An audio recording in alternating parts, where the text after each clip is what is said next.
Hello everybody, this is Intrepid83 and welcome back to Let's Play Suikoden 5. Alright, we're still at Saronix's castle here, so let's take a look at the shops and see what they got here. What do they got here?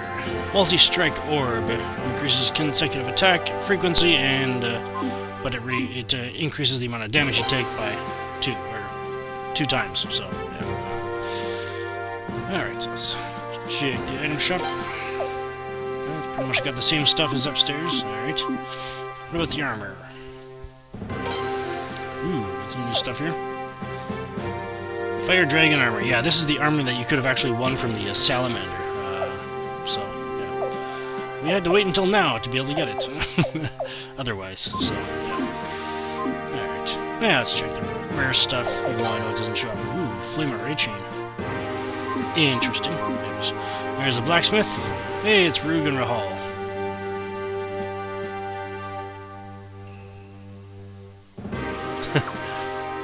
That's alright. She's special.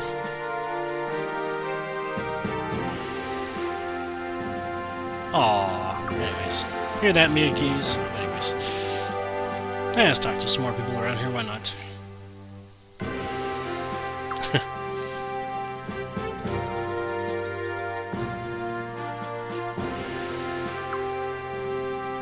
Yeah, I guess so.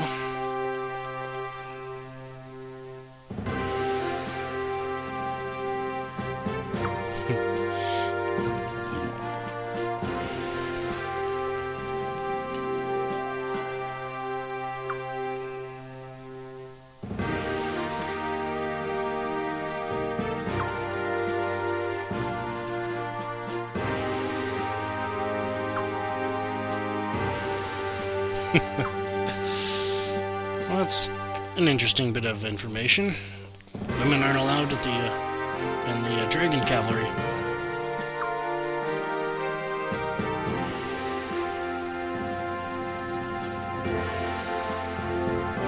Oh, cool. There you go. And over here we got a flowing piece.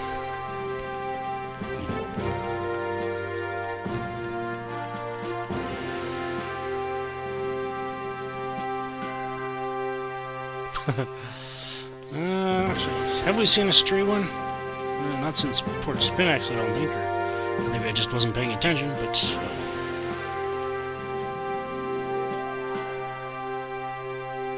Oh, there you go. Alright. There's a couple of more treasures we can get, so let's go get them.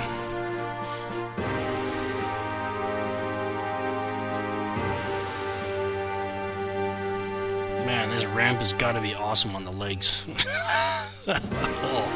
45-degree incline. I can see if anybody ever tries to attack this place. They'll be, hey, maybe you're the one that we're looking for. You can definitely see the enemy getting extremely tired before they even get to the place. And here we got a white rose brooch.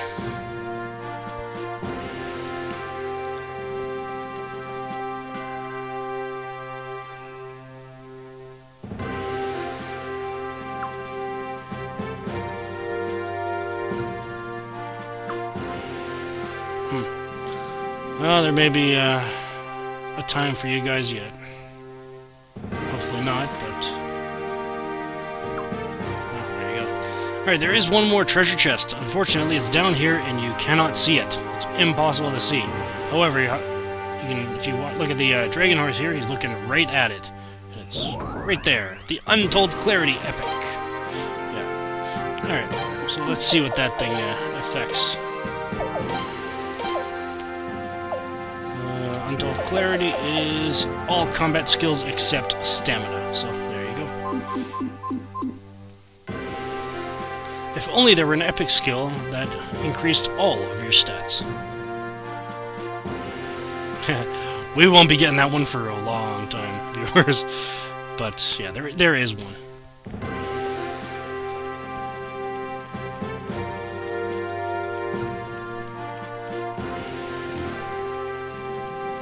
Alright, well I think that's about all we can do here for now, so yeah, we may as well head on back up that long staircase.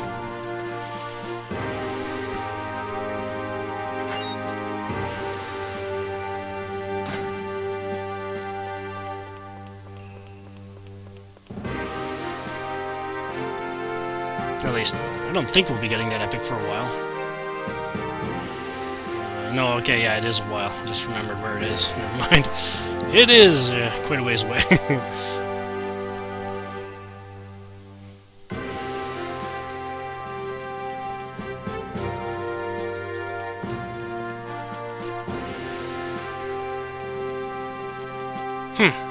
For some reason, going down seems longer than coming back up, but oh well. Alright, let's get out of here.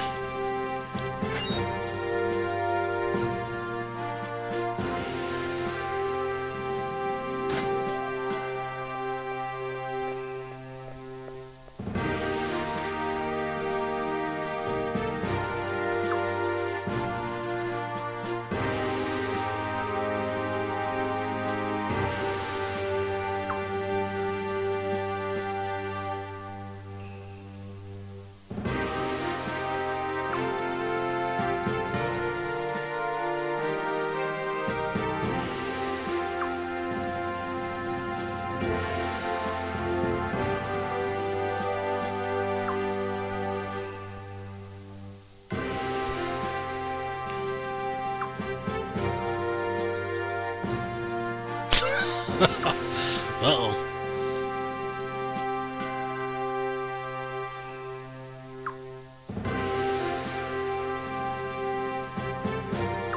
Oh. Alright, looks like the next destination is the Deep Twilight Forest. The infamous Deep Twilight Forest. Oh, but we'll manage. But anyways, first, let's go speak to Rania again. Why, you might ask? Let's find out.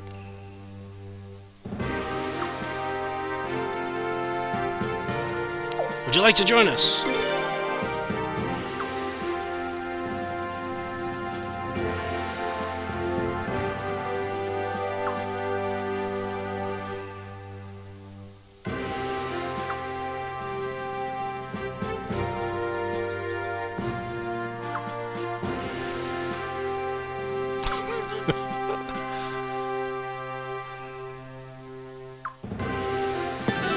Because we get Star of Destiny number 90. An expert with sounds. And yes, Rania is the Star of Destiny that we need to give those sound sets to. And she's also got the Bard support ability on. What that does, it actually changes the music in battle. So if I run into a battle on the way back to Port Spinax, I'll leave it in and just so you guys can hear what happens to it. Personally, it's a personal preference, but actually I prefer when Maroon's in the party, but oh well. It's a nice change, I guess you could say.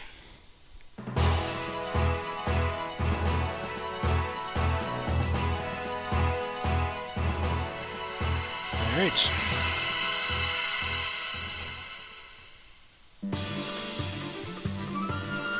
These guys again.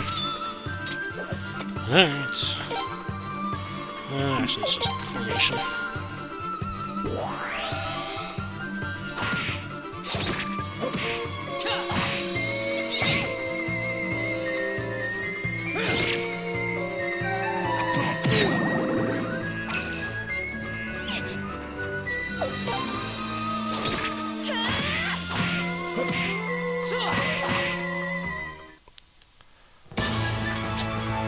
And there you go. Vicky's poisoned, but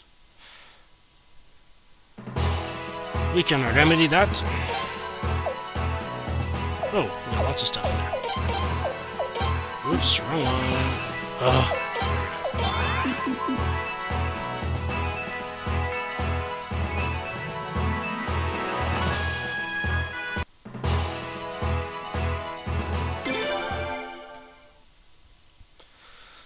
Alright, yeah, so Rania is our sound person, so let's head back to headquarters and give her all the sound sets we've collected and see what we can get from them.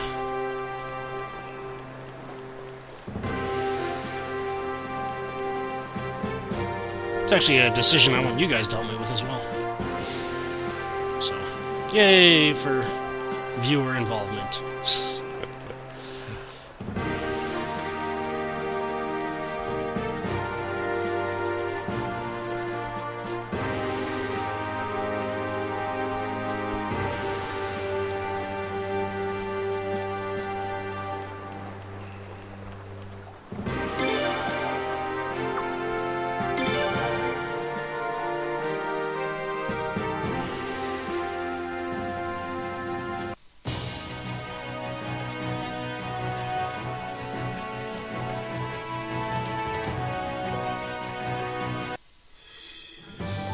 Home, sweet home.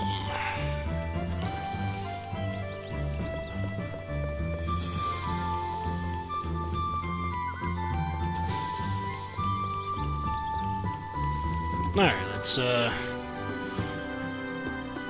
get Rania out of our party.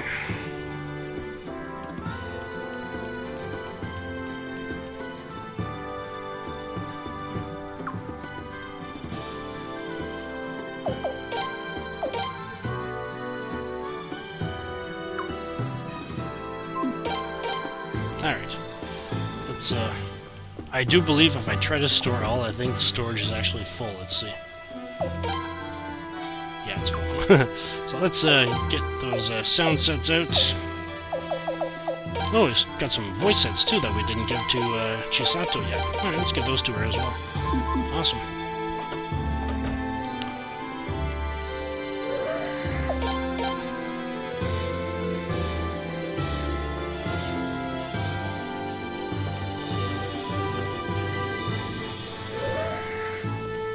Alright, let's give the voices to Chisato first. Alright, what do we got here? What the? Alrighty then. This one actually almost sounds decent. I'll just stick with the default, I guess. And Rania is right here.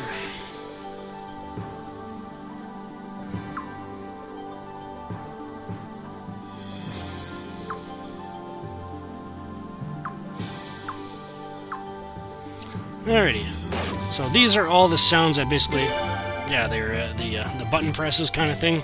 So I'll go through all of the ones that we have right now, and my question to you viewers is, if you think we should change them, which one should we change it to? And if you don't want me to change it, then say likewise as well in the comments. So, alright, this one is, yeah, it's definitely more like a mechanical sound kind of.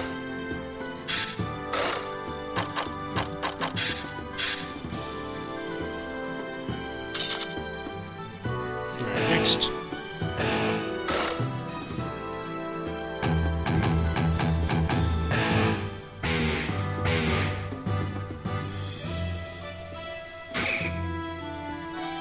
And number 5.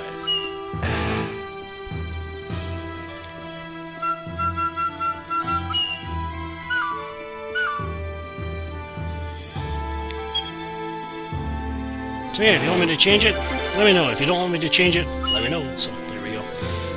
Alright, with that taken care of, what else? Oh yeah, we got another book, didn't we? There we go, book 12. I'll give it to Alhazred yet now, but I won't read it just yet. Then we'll go speak to Obero, and then go check the comment box as well. And then, I guess, get ready to head towards the deep Twilight Forest.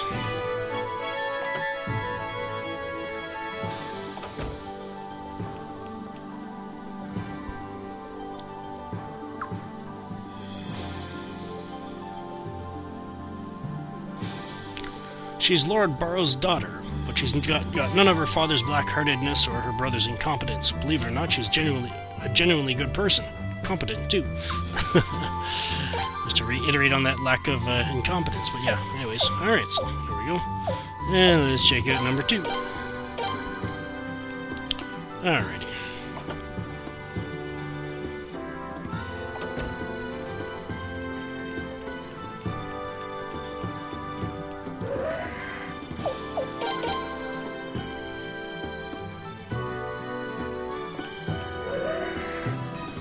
Let's see if there's anything in here. 2 of them, from Alhazred. The gorgeous calligraphy is illegible. Glad you could share that. The Rune Mistress from Rania. Her sounds are quite unusual. There are many of them, overlapping, pure, quite beautiful as well. What, the sounds or her? Anyways. Alright, so that's that. So there's actually one thing I want to do to my entourage, and that is bring Cornelio in. And yes, finally, the Deep Twilight Forest does house the fifth and final DoReMi elf. And we'll finally get a chance to see what exactly it does. Actually, do I want to have that? Yeah, I better. Cornelio. There we go.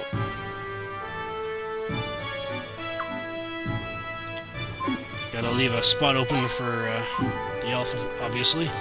And yeah, so that's that. So let's head back to Port Spinax and see if we can capture it.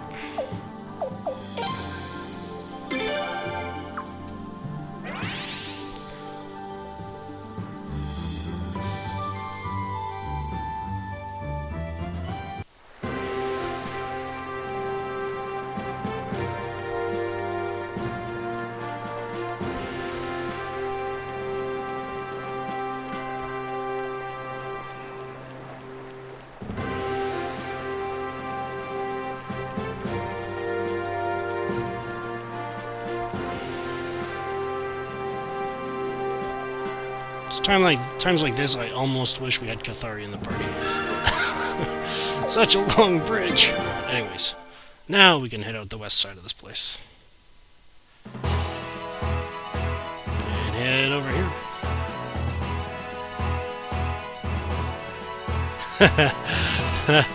Viewers, this forest is a lot more complicated than what it looks like.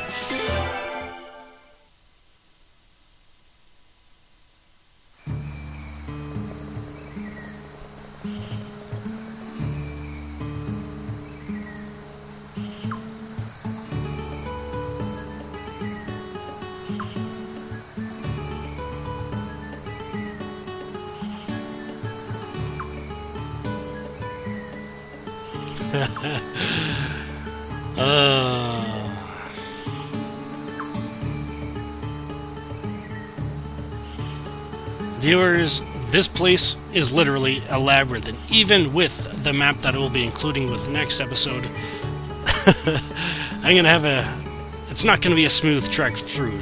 I'll just put it that way.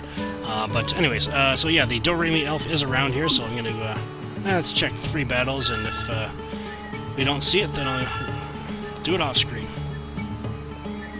until I find it.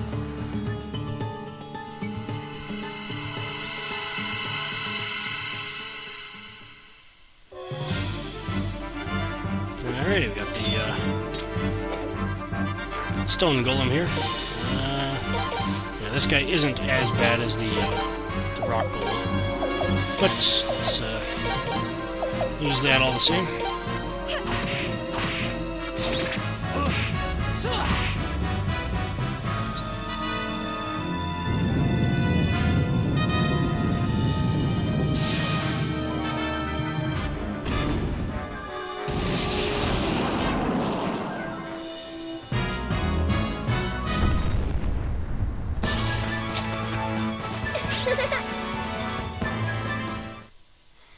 There it is. Tried 2 more battles, and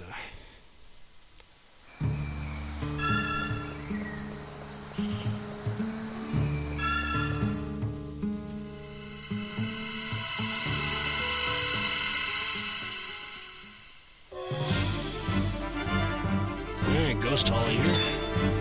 Yeah, all the enemies in the forest here are pretty much all enemies that you pretty much find in any forest on the world map. So nothing new here.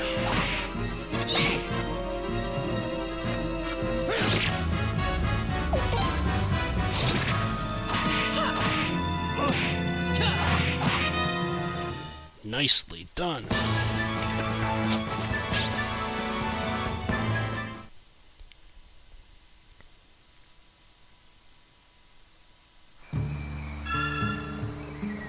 Alright, last try, and if it's not the DoReMi elf, then I'll do it. I'll run into it off screen.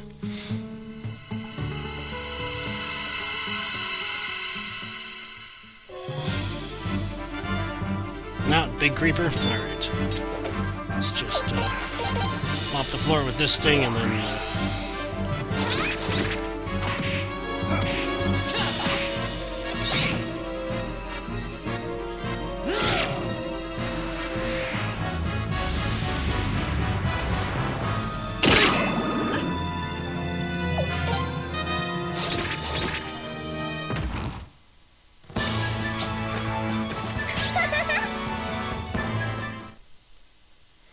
Alright, I'll unpoison Lorelei, and then I'll go run into the DoReMi elf off-screen.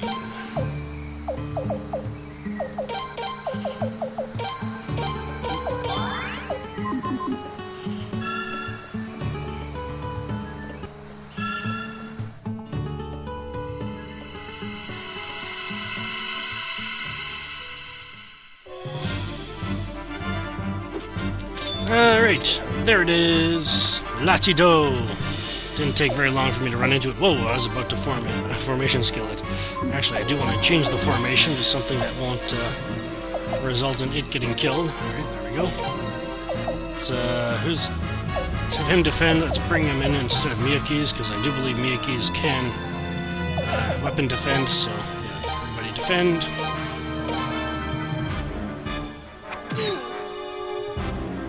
Alright.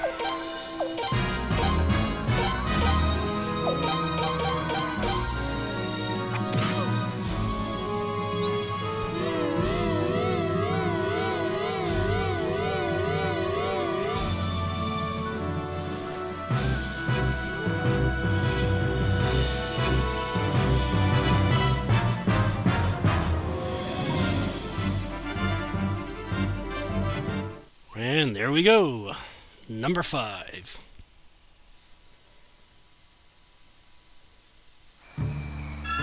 Johnny 5? No. Anyways. Alright, now that we got the DoReMi elf, let's head back to headquarters. Let's find out what capturing all 5 DoReMi elves does.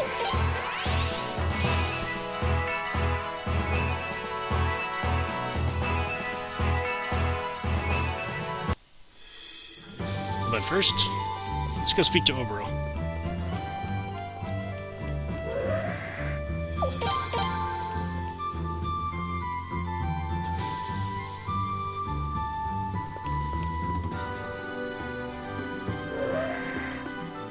And I think I'll take a look at Old Book 12 as well.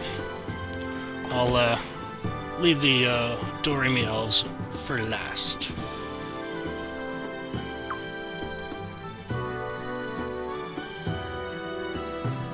Here's something our sources just came across. Lord Barrow's plan for you and Lucerina to marry. Of course, you probably already knew that. Wow, he's really trying to find anything for us. Alright, let's find out number 3 then.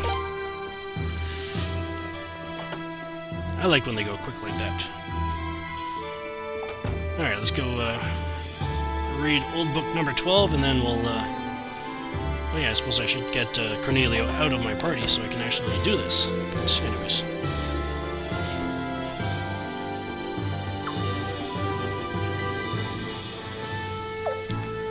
Ooh, the Feitas Dragon Cavalry. Dragon horses are native to the southwest of Felina. Although they look fearsome, they are actually gentle and intelligent creatures. Due to these creatures' friendly, docile nature, those who lived nearby began to live in cooperation and harmony with the dragon horses, eventually forming a communal society together. This communal society was the origin of the Dragon Cavalry. At first, these dragon horse people were considered barbaric nomads, too savage to submit to the Queen's control, and were persecuted just like Raffleet. The Queendom made it a priority to subjugate the dragon horse people. With the great mobility of dragon horses as their weapon, however, the dragon horse people would not easily nor quietly yield. They fiercely defended their lands against the Queendom's incursions for years. At one time, the area around present-day Port Spinnex and southward was virtually their own independent territory, as the Queendom was unable to gain a foothold in the region. But this antagonistic relationship underwent a sudden and dramatic shift, all due to the founding of Nagaria. Nagaria was a violent theocracy, formed by integrating a group of small nations in the south. Wanting to further expand its power, Nagaria sent an armed missionary group into Felina. In reality, though, these missionaries were no more than an invading army. Suddenly faced with a common enemy, the Dragon Horse people and the Queendom's army fought alongside one another, with the partnership becoming closer as the conflict raged on. Dragon horses only lay their eggs in a single cave on the banks of the Feitas River. In cases where they've been forced to lay elsewhere, the eggs have gone dormant, mysteriously unable to hatch. Thus, if forced to flee elsewhere, the dragon horse population would be unable to sustain itself. According to the dogma of the Nagarist order, dragon horses are evil and wicked creatures that must be cleansed from this world. If Nagaria were somehow able to invade the lands of the dragon horse people, it would surely have meant the slaughter of the entire dragon horse population. And so the dragon horse people fought all the more desperately. The commander of the Queen's Knights believed that the dragon horse people were equal citizens of Falena.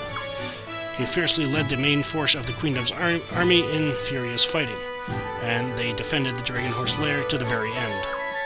It can be said that the most important consequence of this war was not the defeat of the Nagarist invasion, but the strong sense of solidarity that formed between the Queendom's army and the dragon horse people. After the war, the Queen officially recognized the service of the dragon horse people and made the entire southwest area their territory. The dragon horse people, too, felt deeply indebted to the Queendom's army for saving them, and swore their loyalty to the Queendom of Falena.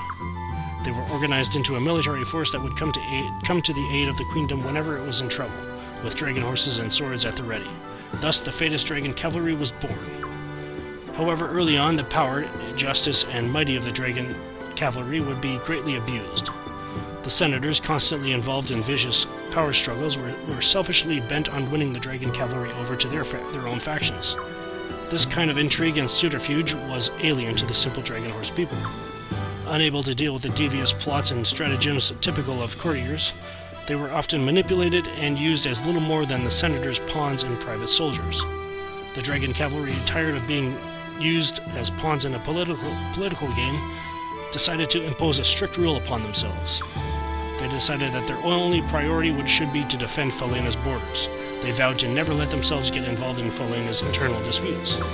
The Sun Palace, which had also been uncomfortable with the senators' behavior, officially gave its approval to this rule too.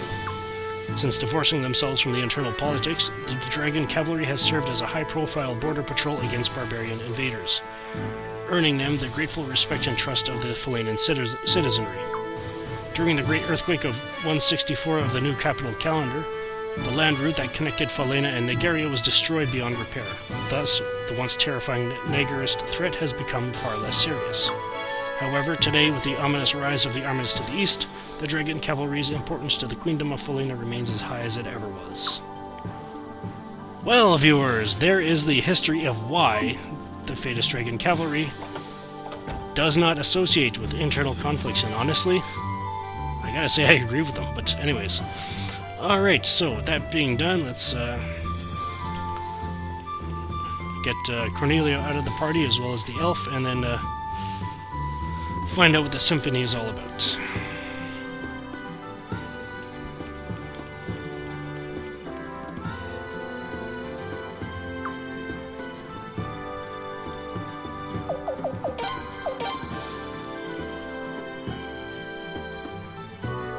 Oh, well, sure. Yeah, see, his line changed. As it should. Anyways.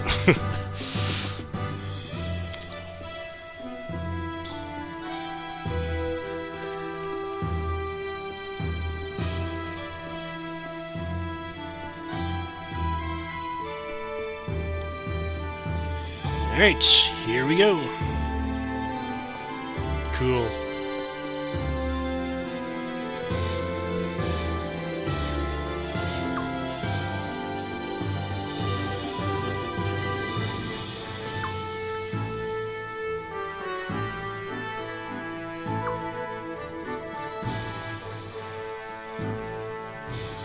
Oh, he's gonna stick around.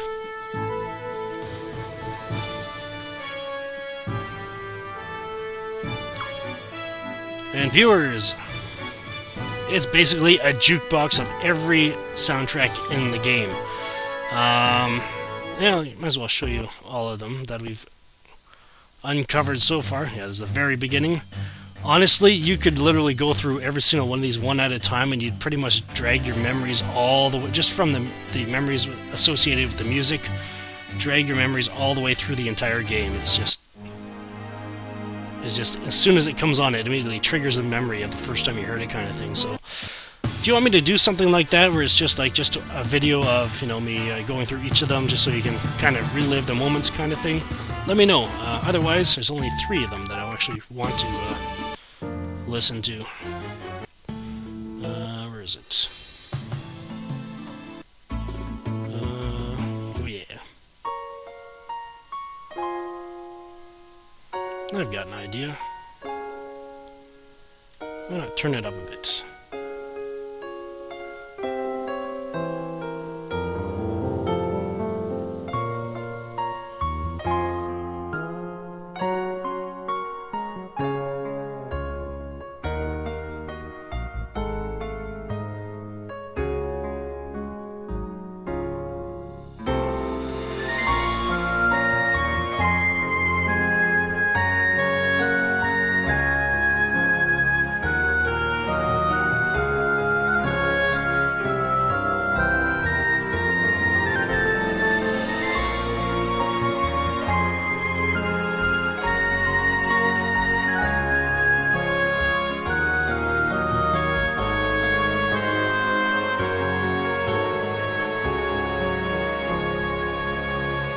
I gotta say, this song here, even though it says Beyond Sadness, it's actually called Overcoming the Grief.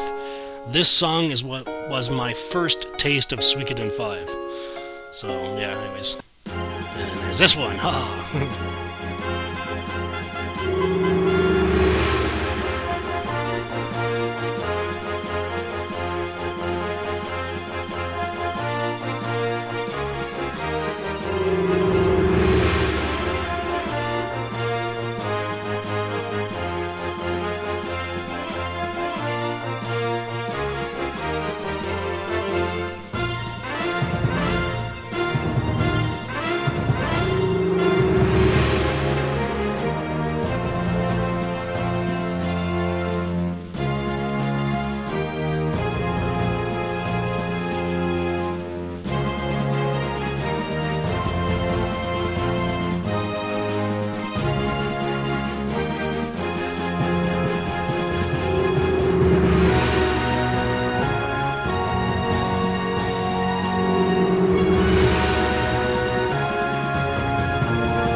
And then the ultimate memory trigger. Where is it?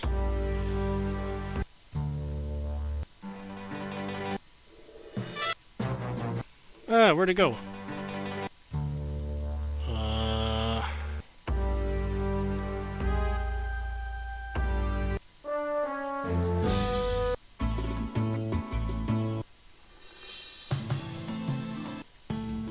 Where is it?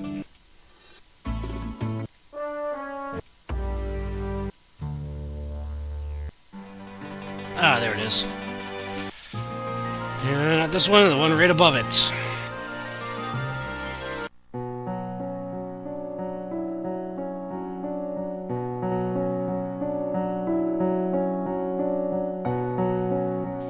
Anyways, I think this will be a good song to leave off this episode with, so I guess we'll have to officially make our way through the deep Twilight Forest next time. This is Intrepid83 signing off. Thank you for watching, and have a good one.